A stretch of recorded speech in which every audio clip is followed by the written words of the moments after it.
Bonjour pour une nouvelle vidéo sur les protéines.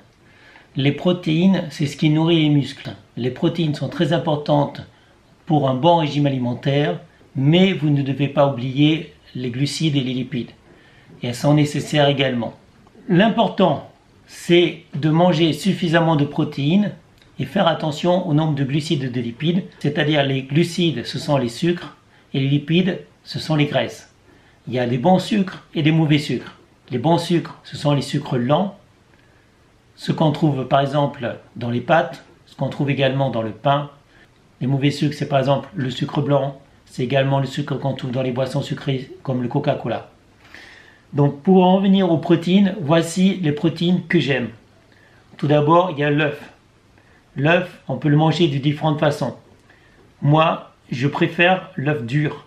L'œuf dur, on peut l'emporter où on veut. Ça ne nécessite pas de graisse, ça ne nécessite pas d'huile pour le faire cuire. On le fait simplement bouillir quelques minutes et après ça se garde pendant plusieurs jours. On peut le manger à tout moment, on peut le manger en salade, on peut le manger comme on veut. Donc l'œuf dur, excellent choix de protéines. Pour ceux qui aiment les yaourts, vous pouvez aussi prendre des yaourts à 0%, 0% de matière grasse, 0% de sucre. Bien que ce soit des yaourts aux fruits, donc il y aura toujours du sucre, le sucre des fruits. Mais les yaourts, c'est un bon élément aussi pour se nourrir.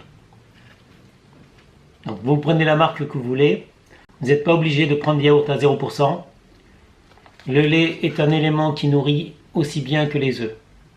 C'est vous qui voyez, il y a des gens qui ne supportent pas le lait. Moi, personnellement, j'aime bien les produits laitiers. L'avantage du yaourt à 0%, c'est qu'il n'y a pas de matière grasse. Contrairement aux autres yaourts, contrairement au fromage ou autres produits laitiers. Le jambon de dinde. Personnellement, je ne consomme pas beaucoup de viande. Mais 1 ou 2 fois par semaine, j'aime bien manger de la viande. Même si j'ai un régime à base de légumes. Il s'agit de jambon de dinde. Il a bon goût, riche en protéines, peu de graisse, peu de sucre. Ensuite, vous avez les légumes en conserve. Ce qu'on appelle les légumineuses. Les flageolets. Riches en protéines, riches en fibres. Les flageolets, c'est excellent. Il y a des grosses et des petites boîtes. Ça dépend si vous êtes tout seul ou si vous êtes plusieurs. En même temps que les flageolets, on peut parler des lentilles. Les lentilles, on dit que c'est riche en fer, mais c'est riche en protéines, riche en fibres. Les pois chiches également. Les pois chiches, ça fait partie des aliments comme les flageolets ou comme les lentilles. C'est des aliments que j'aime beaucoup. Ils sont faciles à faire cuire. Et je pourrais parler d'autres légumes. Il y a toutes sortes de légumes, beaucoup de légumes verts, qui sont moins riches en protéines, mais qui sont aussi nécessaires. Ce n'est pas parce que des aliments sont faibles en protéines que vous devez vous en priver. J'ai pas mis de poisson, je ne parle pas de poisson, mais il est évident que le poisson, c'est bon pour le corps, c'est bon pour la santé. Je vais quand même vous parler de la whey. La whey n'est pas forcément nécessaire, mais ça peut être pratique de temps en temps de se faire un shaker de whey parce que vous n'avez pas le temps de manger, vous êtes pressé. Le problème de la whey, c'est que c'est du liquide. Après avoir bu un shaker de whey, vous avez encore faim. Je ne conseille pas forcément la whey, mais je vais quand même vous montrer comment préparer un shaker de whey. Vous prenez un shaker de whey, généralement ils sont offerts quand vous achetez la whey. Donc vous l'ouvrez. On conseille de mettre 150 à 200 ml d'eau dans le shaker. Ça correspond en fait à un fond de shaker. Ça dépend de la taille de votre shaker. Ensuite, on met une scoop de whey, c'est-à-dire une cuillère de whey. Donc, je mets une bonne cuillère de whey bien pleine. Voilà. Ça fait environ 30 grammes de whey. On remet le filtre. On ferme avec le couvercle. On ferme bien surtout. Vérifiez que votre couvercle soit bien fermé. Parce qu'une fois, j'avais secoué mon shaker de whey à la salle de sport.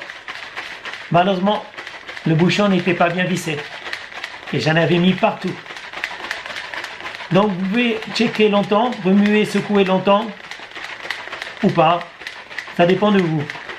Mais les grumeaux, c'est pas très intéressant à avaler. Donc plus vous secouez votre shaker de whey, plus la whey sera diluée avec votre eau. Il y en a évidemment qui préfèrent boire son shaker de whey avec du lait. Personnellement, c'est de l'eau. Voilà. Le mien a un goût orange. Je ne sais pas si on voit d'ici. Il y a toutes sortes de goûts. Il y a la banane, l'orange, le chocolat, la vanille, la fraise, etc. Si vous aimez la whey, à vous d'essayer les sachets qui vous plaisent et les marques que vous souhaitez. C'était une petite vidéo sur les protéines. Donc je ne conseille pas forcément la whey, même si elle est pratique. Le seul problème de la whey, c'est que ça ne coupe pas vraiment la faim. Sur ce, je vous conseille à nouveau de manger du poisson, des légumes et essayez de ne pas manger trop de viande. Ça serait meilleur pour la planète si les gens mangeaient moins de viande. Sur ce, je vous souhaite une bonne journée et je vous dis à bientôt pour une prochaine vidéo.